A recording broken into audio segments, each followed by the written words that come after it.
গত এক সপ্তাহে রাজশাহীতে শীতের তীব্রতা অনেক বেড়ে যাওয়ায় দুর্ভোগে পড়েছেন হতদরিদ্র ও ছিন্নমূল মানুষেরা। হিমেল হাওয়ায় শীতবস্ত্রের অভাবে আঁটোসাঁটো হয়ে খড়কুটো জ্বালিয়ে শীত নিবারণের চেষ্টা করছেন কেউ কেউ।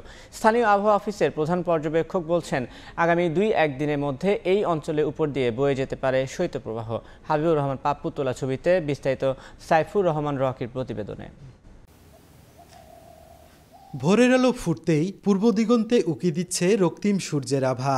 এর কিছুক্ষণ পরেই মেঘ আর কুয়াশার চাদরে ঢাকা পড়ে সূর্যের আধিক্য।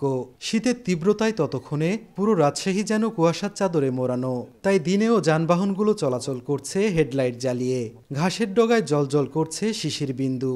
শীতের আগমনে পাখিও গাছের ডালে ঠুকরে ঠুকরে বাসা বানাচ্ছে। দিনভর রোদের দেখা না মেলায় হিমেল হাওয়া যেন হুল ফোটাচ্ছে মানুষের শরীরে। খড়কুটো জ্বালিয়ে শীত নিবারণের চেষ্টা করছেন হতদরিদ্র ও ছিন্নমূল মানুষেরা। সপ্তাহখানিক ধরে শীতের তীব্রতা বেড়ে যাওয়ায় চরম দুর্ভোগে পড়েছেন তারা। শ্বাসরোগ নিয়ে আছে, শীতের মধ্যে অনেক কষ্ট হইতেছে। বর্তমান মানুষের, ছোট বাচ্চাদের, বয়স্ক মানুষের কষ্ট। এই ৩-৪ দিন থেকে একটু বেশি হয়েছে ঠান্ডা। কনকনা শীত, কাজ কাম করতে পারতেছি না, বুড়া মানুষ। এদিকে শীতের তীব্রতা বাড়ায় ব্যস্ততা বেড়েছে লেপ তোষক ও জাজিন তৈরির কারিগরদের। এছাড়া পুরাতন কাপড়ের দোকানগুলোতেও সোয়েটার, জ্যাকেট, চাদর, মাফলার কিনতে ভিড় করছেন নগরবাসী। বিক্রেতারা জানান, শীত বাড়ায় বেচাকেনা বাড়ছে তাদের।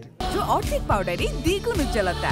নতুন রিন অ্যাডভান্সড অর্ধেক পাউডারে দ্বিগুণ উজ্জ্বলতা। এখন তো ধরেন লেপের সিজন, এখন লেপের কাজ হচ্ছে বেশি। ডিসেম্বর জানুয়ারি পর্যন্ত অর্ডার থাকবে। বেচাকেনা বাড়তেছে একটু, গত মাসের থেকে এই মাসে একটু বাড়েছে।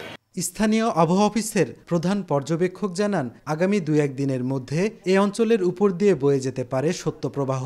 রাতের তাপমাত্রা আরও কমে যাওয়ার সম্ভাবনা রয়েছে এবং এরই মধ্যে ২-১ দিনের মধ্যে শৈত্যপ্রবাহ বয়ে যাওয়ার সম্ভাবনা রয়েছে। এক সপ্তাহ ধরে এই অঞ্চলের তাপমাত্রা ১১ ডিগ্রি সেলসিয়াস থেকে ১৫ ডিগ্রি সেলসিয়াসের মধ্যে ওঠানামা করছে। সাইফুর রহমান রকি, সময় সংবাদ, রাজশাহী।